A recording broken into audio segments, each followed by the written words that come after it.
So, A Boy Called Lizard. So, what I didn't tell you in the intro is that it was a story, it's a love story between a white boy and a black girl. Her name is Rain. And then it's a love story written in the Deep South, the summer of 1978. But the story treats the two of them as just kids. They don't know there's anything. She doesn't see his deformity, and he doesn't see anything different about her. They're these two young kids that meet and fall in love. And it's a beautiful, beautiful story. And so the song, I Can Be Whatever I Did Know, at the end it says, I can be whatever I did know. So it's really a very metaphysical song about, if I could be anything, I'd like to be this. If I could be anything, I'd like to do this. I'd like to build a castle in a tree somewhere. I'd like to do all these things. Most of us spend our lives with a lot of I'd like to's. If I could. Someday I could, right? And what we're here saying is every single week is, no, the truth is, whatever I know, I can be. Whatever I know, I can do. And that, as Kelly and I were talking, that's one of those hard beliefs to go from belief to knowing.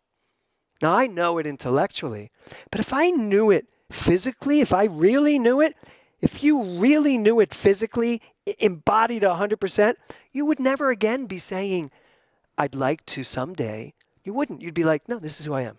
This is what I do. I had that as a young man.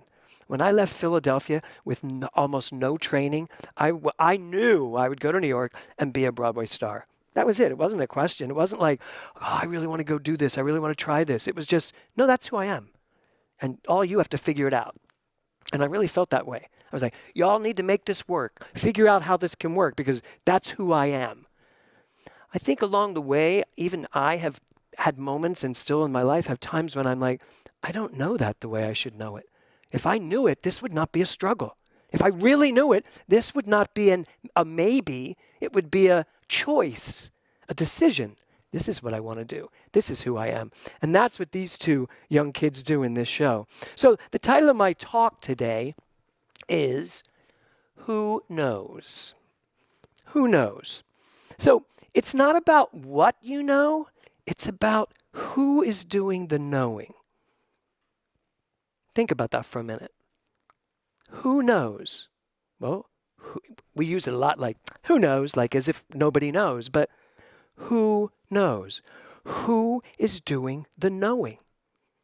If a person who sees the world as a scary place is doing the knowing, then if I can see whatever I did know, then that's what I'm going to see.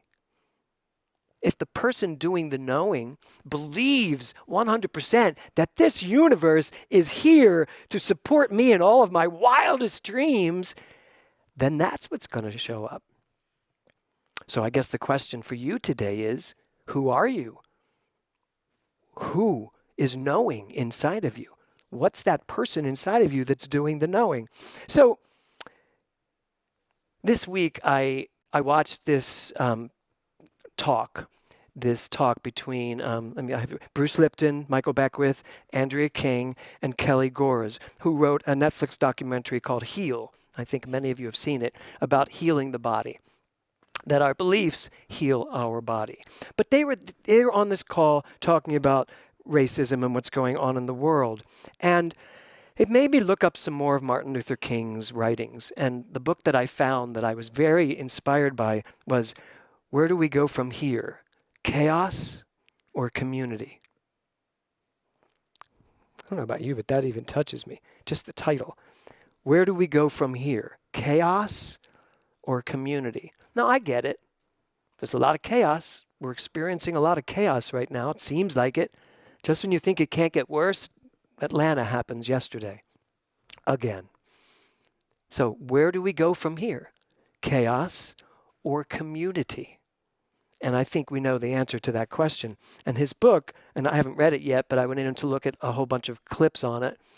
His book is very clear that chaos is not a bad thing. It's like the earthquake that happens before the world settles.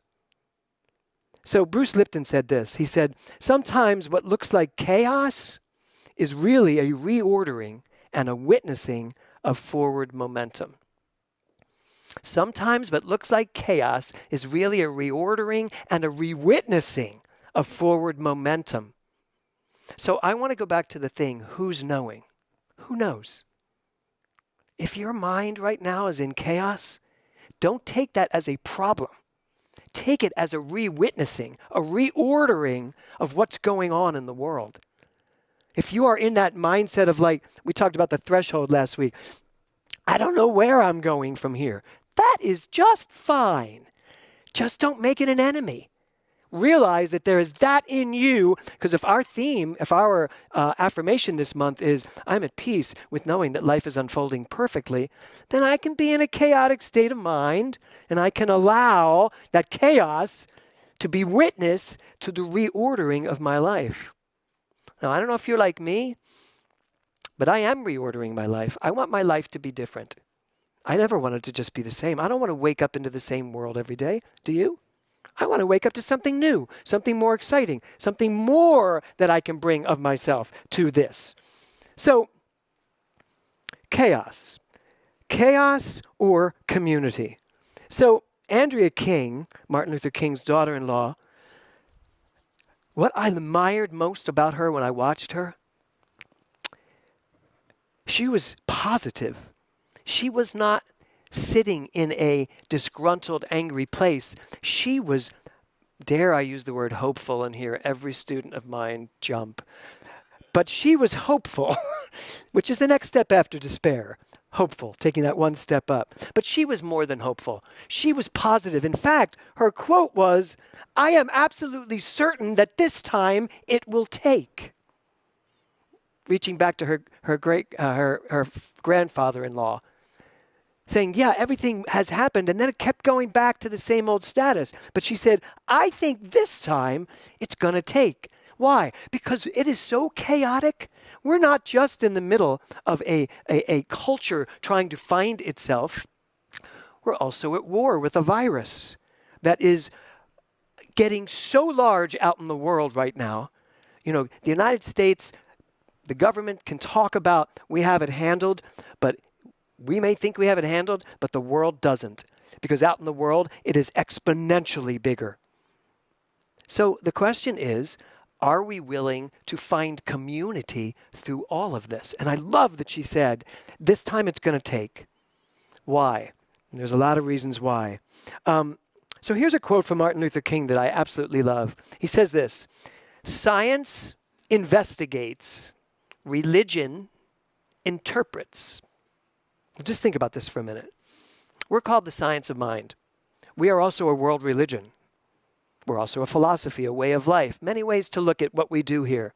A lot of people don't like the word religion because religion puts you in a box. But I liked what Martin Luther King said. Science investigates, religion interprets. Well, the science of mind and spirit investigates and interprets. Both things we should be doing.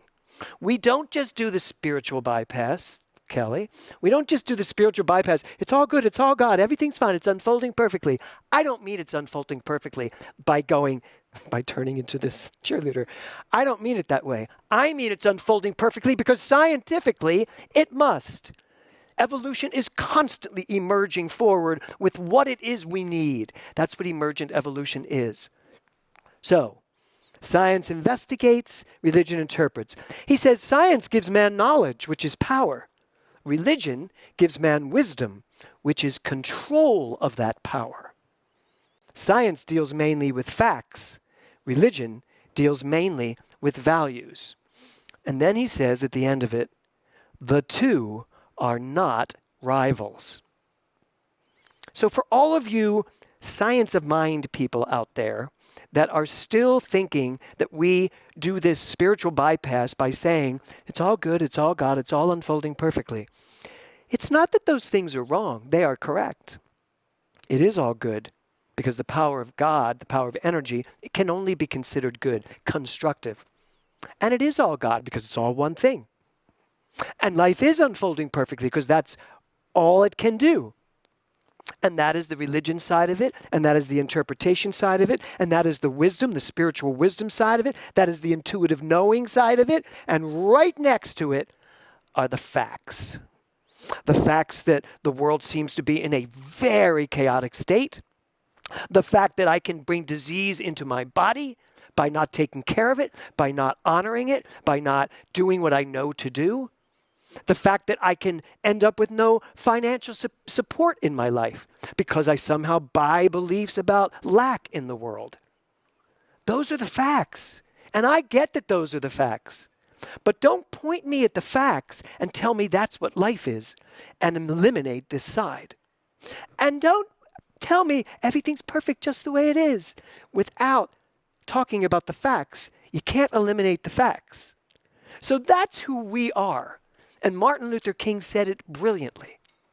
We are a combination of the facts and the truth. Knowing the facts from the truth. So back to my title, Who Knows? Where do you fall when you look at this? Who knows? Well, the answer is you know. You know. And you know, if I put this here, and here is the religion and spirituality, and here are the facts, where do you land? Are you over here making your case in Factsville and forgetting the truth? Or are you over here making your case, looking like you don't know what's going on in the world? Where do you need to be? You need to be right here, and I'm not doing this, balancing the two, with feet firmly planted in both sides of this equation. Here are the facts, and this is the truth. This is what I know about these facts, because who's knowing it? God. That thing in me that knows can look at anything and understand the spiritual truth. And sometimes the spiritual truth means that I have to walk out and join a group of peaceful protesters and let the world know we're not going to have it any other way anymore. Sometimes that's what that looks like. Sometimes it looks like getting into a big circle and just knowing the truth, the power of prayer, and bringing those vibrations out into the world. Sometimes it's sitting down with someone who is suffering, who is in pain, who's dealing with what's going on right now from a very scared place. And it's knowing who I am. Who knows? That thing in me that knows. So lay it on me. Tell me everything that's wrong. Give me everything that you need some clarity on. And I will witness with you how that clarity bubbles up through both of us. I'm not here to tell you the truth. I'm here to witness the truth through all of us. So, where do you want to stand when it comes to this? Bruce Lipton said this: human behavior is reaching a tipping point of releasing what no longer works. He says that's what's going on in this world. He says you cannot succeed and move into the future without changing the way you live. You cannot succeed and move into the future without changing the way you live. So we're at a tipping point. And that means what no longer serves you, because you got to let go of it. I've been saying this till I'm blue in the face to myself and to many of you. What no longer serves you. Get rid of it. Why do we think we have to still keep these things that do not work for us anymore, such as racism, such as any kind of isms, ageism? Why do we think that it works for us to make the gay and lesbian community different and somehow less than, or transgender? I just read in the paper today that the United States just enacted another law that now takes all rights away from transgender. What is that getting us? What is that about? I'll walk in that march. When are we going to wake up? And that's what Bruce Lipton is saying. We are awake. We just have to let go of what no longer serves us. That's the tipping point. But here's the deal. Who is going to do the letting go? When you say who knows, it's the who that really matters. How are we going to help one another understand the truth of who we are? Bruce Lipton said, we are an energy playing through this system of life, and our energy field is out of harmony with the one. We are an energy playing through this system of life, and our energy field is out of harmony with the one. And here's the thing about that. That's what that video was about. Nature's fine. The oceans are doing fine. The rivers are flowing beautifully. The atmosphere has begun healing in a dramatic way because we're not out there polluting it. We haven't had the time. We've all been locked up. And it almost feels like nature came along and said, all right, all you in the house, we have to fix ourselves. And so what Bruce Lipton is saying, what I totally agree with, is the energetic field that I am, that the human race is out of alliance, out of harmony with that which life is, this one beautiful flow. So there is a way to come out of this and pinpoint and say, no more fossil fuel. No more polluting the air. No more polluting our waters. No more racism. No more any isms that make anybody less than. That's what we will come out of this with if we listen. And if we allow this tipping point to really tip us over. And you know what's going to happen? If we don't, we'll tip further. We're going to just tip until this happens. And I love that Andrea King said, this time it's going to catch. Bruce Lipton also talked about the caterpillar. You know, we always do that spiritual thing about the caterpillar being this gnarly little thing that crawls, and then it turns into this beautiful caterpillar. And we use the idea that a butterfly, what did I say? It turns into a caterpillar because it's a very, linear. We always talk about that being so beautiful for us all transforming into God. I loved what Bruce Lipton did. He said, let's just talk about the fact that the caterpillar eats the leaves of everything it sees, destroys everything in its way, and then transforms into a butterfly that does no harm whatsoever on the planet. So wouldn't it be nice if all we little caterpillars that stopped doing all the damage we're doing out in the world and suddenly just transformed ourselves into who we really are? The beautiful butterfly, or I am God.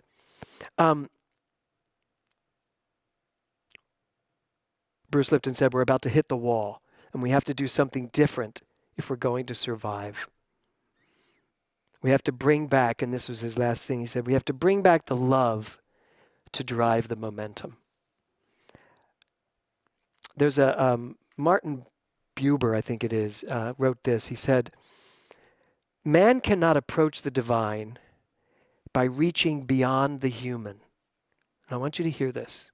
Man cannot approach the divine by reaching beyond the human. He can approach it through becoming human. To become human is what he, the individual man, has been created for. That expression, a human being living a spiritual life, or I'm a human having a spiritual experience, or I'm a spiritual being having a human experience. However you cut that, we need to get rid of it completely because there's no separation. There's no difference. And we have made the human experience such a limited understanding of what life is. Every time you say I'm a spiritual being having a human experience, it just goes back to my old roots in Catholicism. I'm a worm of the dust, and my entire life is about making myself worthy to meet God again. That is so out of touch with the truth. It's out of touch with science, and it is out of touch with wisdom for where we have come. So what this quote does for me is remind me that I got to stop thinking that my human life is somehow limited or less than. That's what Rumi's meant when he said, I'm the entire ocean in a drop. I'm not just this little drop of water. I'm the entire ocean. I'm the allness in me, who I am.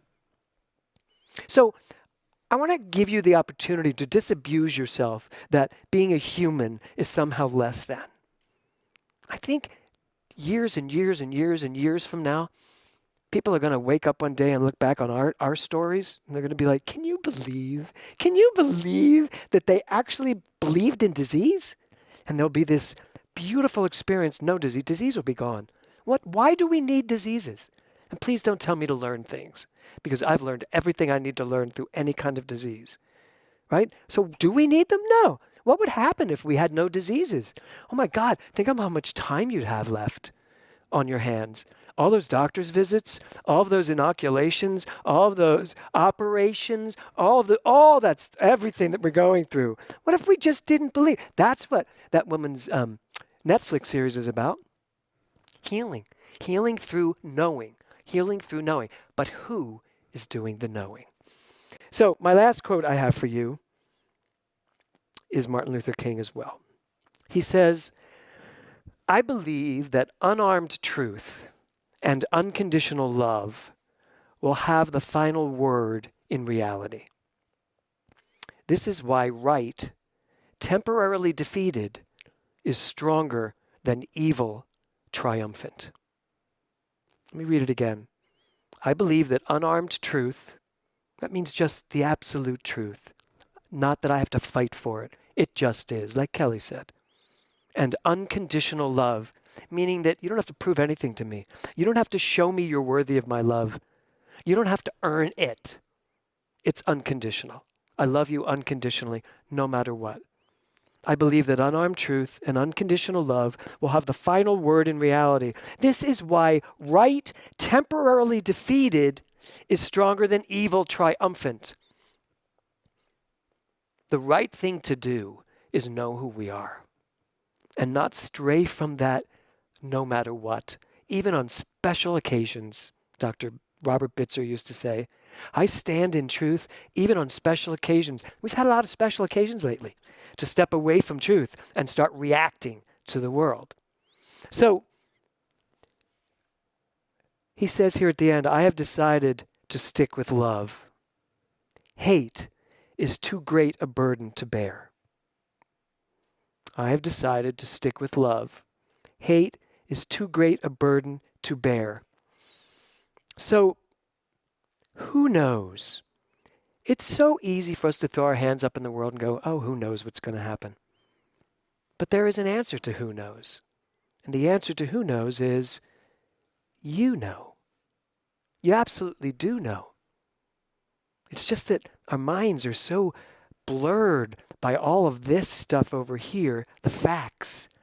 And our mind is also very blurred by so much religiosity and spirituality that does not connect itself to truth, to facts. So, if at the end of the day, we are going to live a life of love only, hearts open, forgive everything, no matter what, and remember who we are, if we remember who we are, when I remember who I am, then when I say, who knows? I know. I absolutely do know. And when you can give yourself the gift of stepping into your intuitive knowing, and you stop saying, I don't know, and you stop saying, I am less than, and you stop saying, I can't, and you start saying, I can, then the song makes great sense. If I can be most anything, I think I'll be me a... What's your answer? We're at this tipping point. None of us have to go back to who we thought we were. Who do you want to be? What do you want to do? You have that power.